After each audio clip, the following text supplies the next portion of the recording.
In today's session, we are going to be studying about the chemical context of life. In biology, biology is a studies of living things.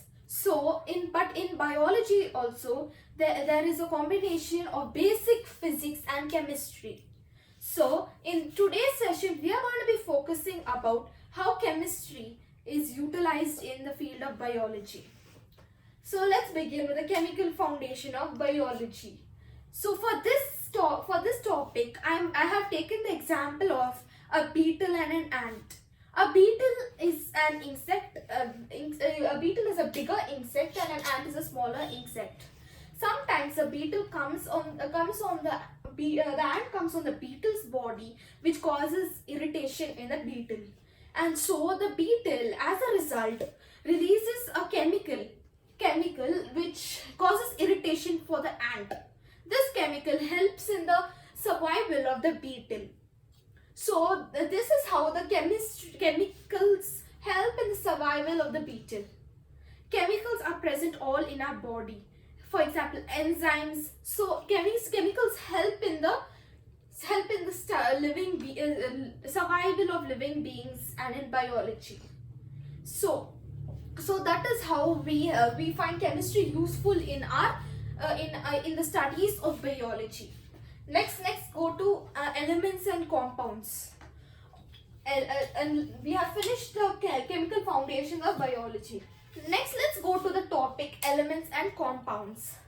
All the things around us are made up of certain raw materials. Those raw materials are known as elements and compounds. So what is an element? An element is a substance which is made up of only one kind of atom, and it cannot be broken down into anything simpler than itself. Element made up of one kind of atom.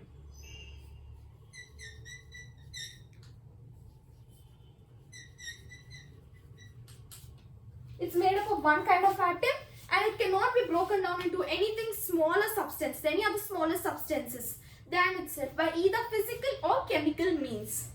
Compounds. What are compounds? Compounds are chemical substances that are a combination of two or more elements.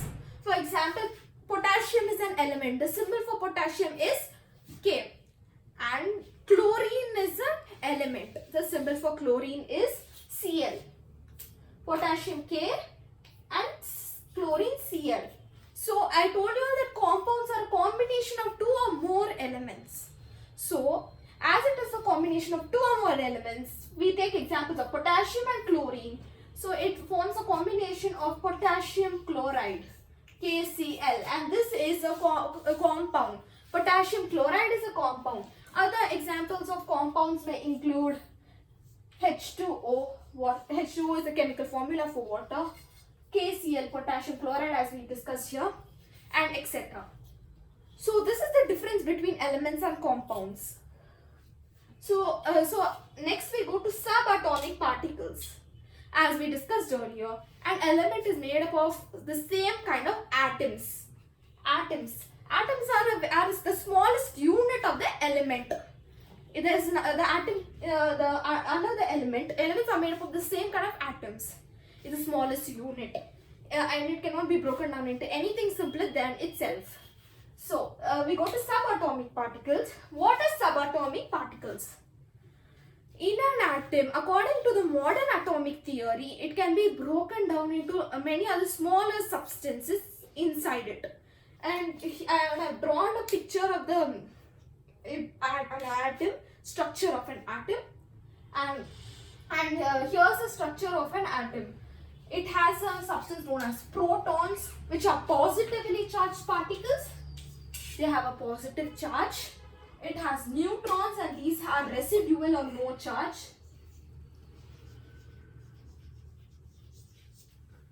These are protons.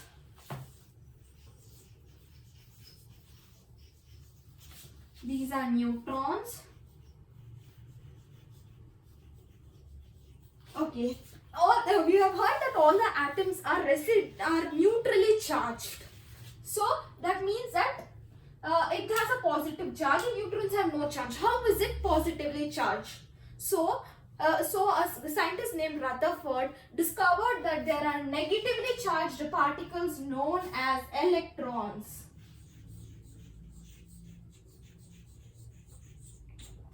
The electrons revolve around the orbit and this is known as a nucleus. This is known as a nucleus, and there are shells or orbits around the nucleus. These are known as shells or orbits that are situated around the nucleus. And these shells or orbits contain negatively charged particles known as electrons. This is known as the nucleus.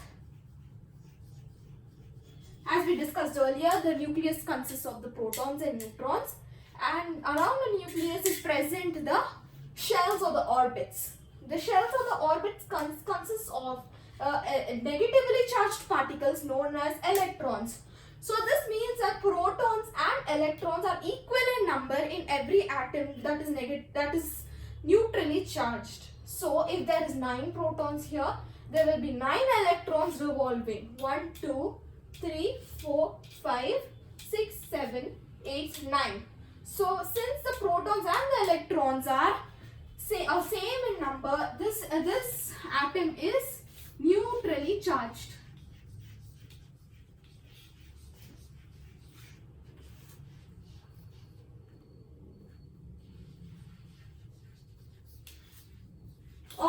This is a common factor for all atoms. All atoms are neutrally charged. So this is the basic structure of an atom. Before many years, when John Dalton discovered an atom, it was presumed that an atom was the smallest particle, and there was nothing that can be broken down from the atom. But after research with strong microscopes, it is found out that atoms can consist of so many different particles inside it.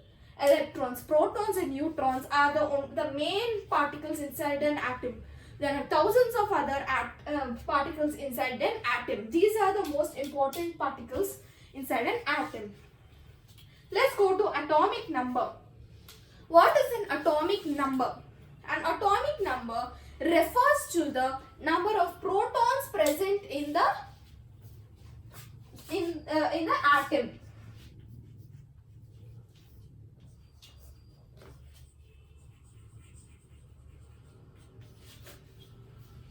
The number of protons in this atom is 9, and so the atomic number of this substance, of this atom is 9.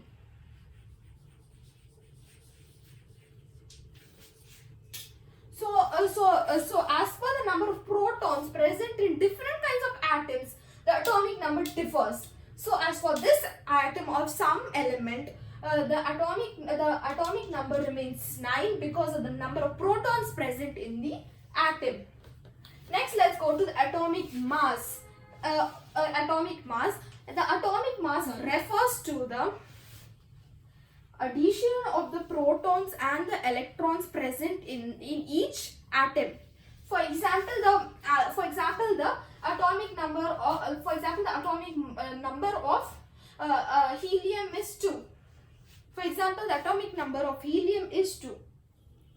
And so, what is the atomic mass of helium? For this, we need to find the sum of the protons and the electrons.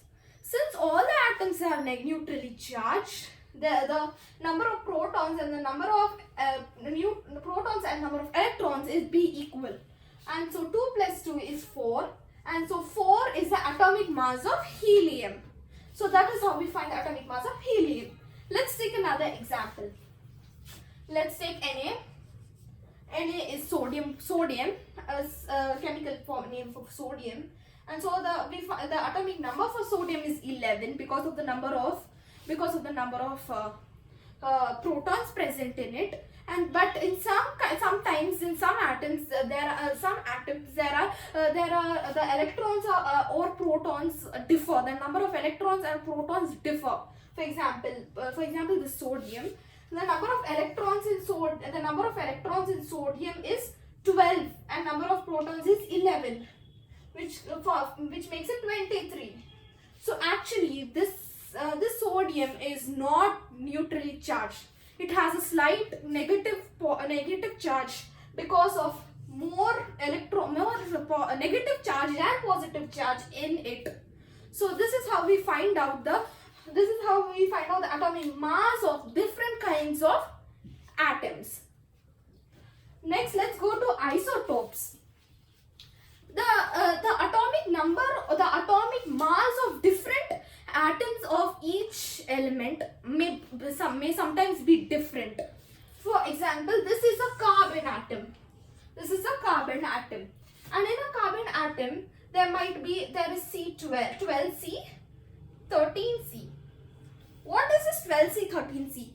12C refers to 12 as the atomic mass of the atom C, and this refers to 13 as the atomic mass of C. So 12C and 13C. 12C refers to 6 number of protons. 13C refers to 7 number of protons. But 99% of carbon present in the earth has an atomic number as 12C, and only 1% has the atomic number as 13C. 12C refers to 6 number of protons, 13C refers to 7 number of protons. So sometimes, in very rare cases, the atomic number of carbon is found to be 14. Atomic mass of carbon is said to be 14. 14 refers to 8 number of carbon atoms. It refers to 8 number of carbon atoms. And this is a very rare case, is mostly 0.03%. This is how when there is different kinds of atomic mass in each atom of a same element, it is referred to as isotopes. Okay, and this is how isotopes are found out. And these subatomic particles are measured in a unit known as Dalton. Dalton is named after John Dalton, the famous scientist who made the first few researches about atoms. So there is the mass of the protons and the neutrons together is 1 Dalton.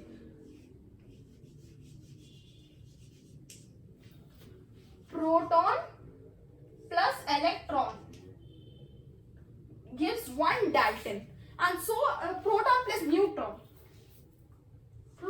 neutron gives 1 Dalton. So an electron is very small particle, and it is 1/2000 of 1 Dalton. That is the mass of protons and neutrons.